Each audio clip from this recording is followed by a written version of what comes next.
Hi guys, ayan. In this video, ang pag-uusapan naman natin ay paano nga ba natin dapat i-encode or i-add, i-upload ang ating COR.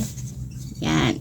So, ang example na ipapakita ko sa inyo ay sa Shopee. So, doon tayo maglalagay ng COR para ma-update na natin yung ating business information.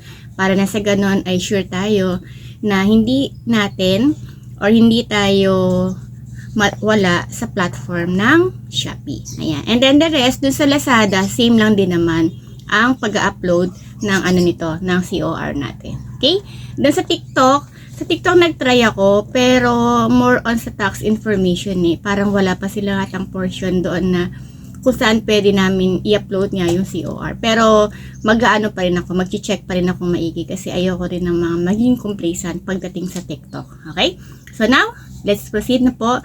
Ipapakita ko sa inyo yung mga screenshot lang kung saan natin makikita at paano yung step by step ng pag-upload ng ating COR. Okay? Sa pag-upload po ng ating COR or Certificate of Registration, importante po na ang gamitin natin ay laptop kasi kinakailangan natin pumunta sa Shopee Seller Sentry para makapag-update tayo ng maayos. Sa kasi sa cellphone, hindi siya applicable. Hindi natin to ma-update agad-agad. Kaya dapat po ay sa laptop. Now, kapag na-open na po natin ang ating Shopee Seller Sentry, hanapin natin yung shop information. Yan, kapag nakita natin yung shop information, may dalawang option dyan ng pagka-update. Meron tayong basic information at business information. Siyempre, pupunta tayo sa business information. Now, kapag nakita na natin ang business information, dito sa kabilang part ay may makikita tayo dyan na edit. I-click lang natin yon para nang sa ganun makapag-start na tayo ng edit. So first, makikita natin na may nakalagay dyan na seller type.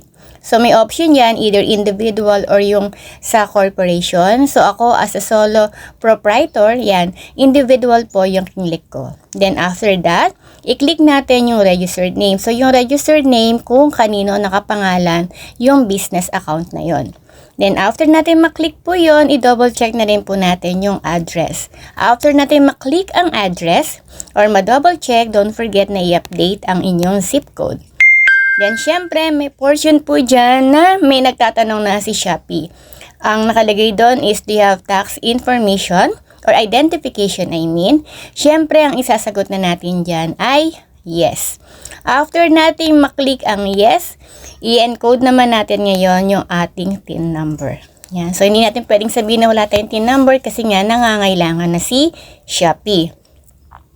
After natin maklik ang TIN number, then next step natin ay i-upload na natin ang ating Certificate of Registration. Yan. So, hintay lang tayo ng sandali dyan. Ipaprocess na yung upload. Tapos, i-click na natin si save. After natin i-click si save, ayan, confirm na.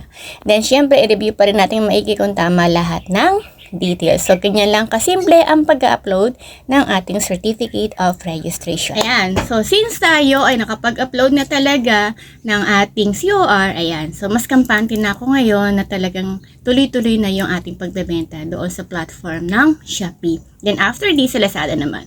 So, gaya ng na-mention ko kanina, same lang naman halos ang procedure sa pag-update para sa COR ni Lazada at ni Shopee.